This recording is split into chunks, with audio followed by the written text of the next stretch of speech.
सुप्रभात। आज आगे बढ़ते हैं। एक क्वेश्चन लिखिए इसमें, उत्प्रेरण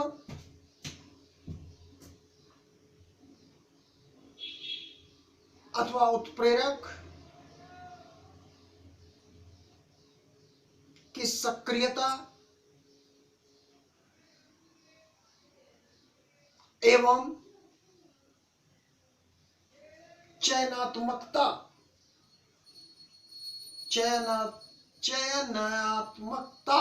चयनात्मकता लिख लोगे, अथवा वर्णात्मकता। वर्णात्मकता तो हमने लिख दिया, इसका दूसरा नाम चयनात्मकता, चयन करना। क्वेश्चन है,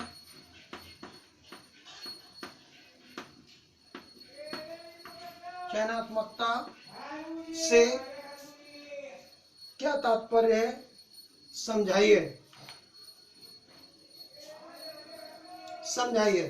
पहली हेडिंग कर लो आंसर में, उत्प्रेरक की सक्रियता।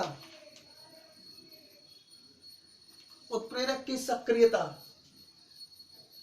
अंग्रेजी लिखना चाहे तो लिख सकते बच्चे, reactivity of catalyst. Reactivity dash करके लिखते हैं। उत्प्रेरक की सक्रियता, उत्प्रेरक की सक्रियता उसके कणों के आधार पर निर्भर करती है। आकार घटने पर उत्प्रेरक के पृष्ठ का क्षेत्रफल बढ़ जाता है, जिससे उस पर अभिकारक अणु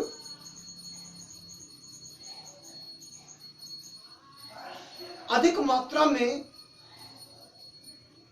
अधिशोषित होकर एक उत्पाद का निर्माण करते हैं।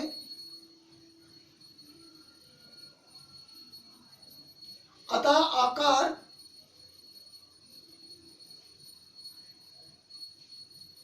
घटने पर उत्प्रेरक की सक्रियता बढ़ जाती है। कई अभिक्रियाओं की गति उत्प्रेरक के द्वारा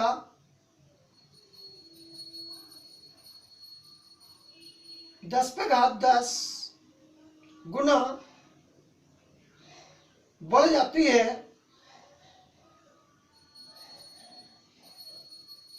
जैसे प्लेटिनम की उपस्थिति में हाइड्रोजन तथा ऑक्सीजन के बीच अत्यधिक तीव्र वेग से क्रिया कराकर जल के अणु का बनना। ये रिएक्शन नोट करिएगा आप लोग, ये रिएक्शन नोट करिए।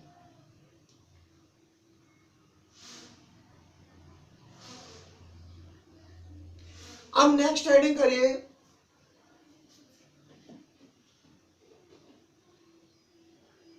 नेक्स्ट हेडिंग कर लो, वर्णात्मकता अथवा चयनात्मकता, अंग्रेजी में कर सकते हो सिलेक्टिविटी।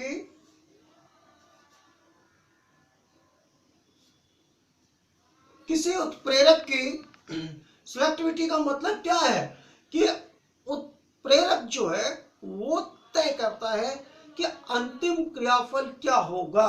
हम सेम अभिकारक लें, एक जैसे अभिकारक लें, लेकिन अगर हम उत्प्रेरक चेंज कर देते हैं तो हमारे क्रियाफल जो है वह बदल जाता। उन्हीं अभिकारकों से एक उत्प्रेरक की उपस्थिति में कोई एक क्रियाफल और उन्हीं अभिकारकों की उपस्थिति में कोई उत्प्रेरक दूसरा, तो हमें दूसरा क्रियाफल मिलता है। ऐसी ही घटना को हम ठोस उत्प्रेरकों का वर्णात्मकता अथवा चयनात्मकता का गुण कहते हैं।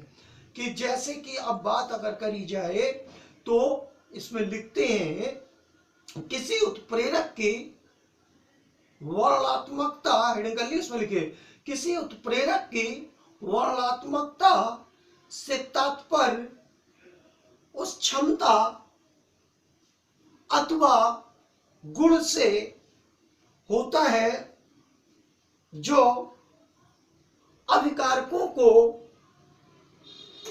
किसी विशेष उत्पाद के निर्माण के लिए प्रेरित करती हैं, अन्य उत्पाद के लिए नहीं। उदाहरण, कार्बन मोनोऑक्साइड तथा हाइड्रोजन आपस में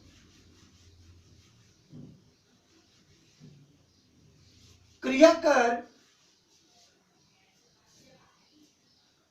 फॉर्मल्डिहाइड, मेथिल अल्कोहल,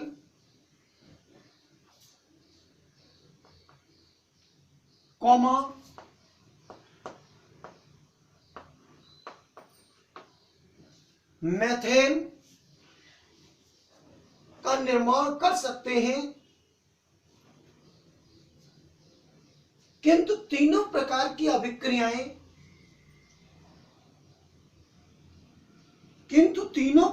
अभिक्रियाएं अलग अलग उत्प्रेरकों द्वारा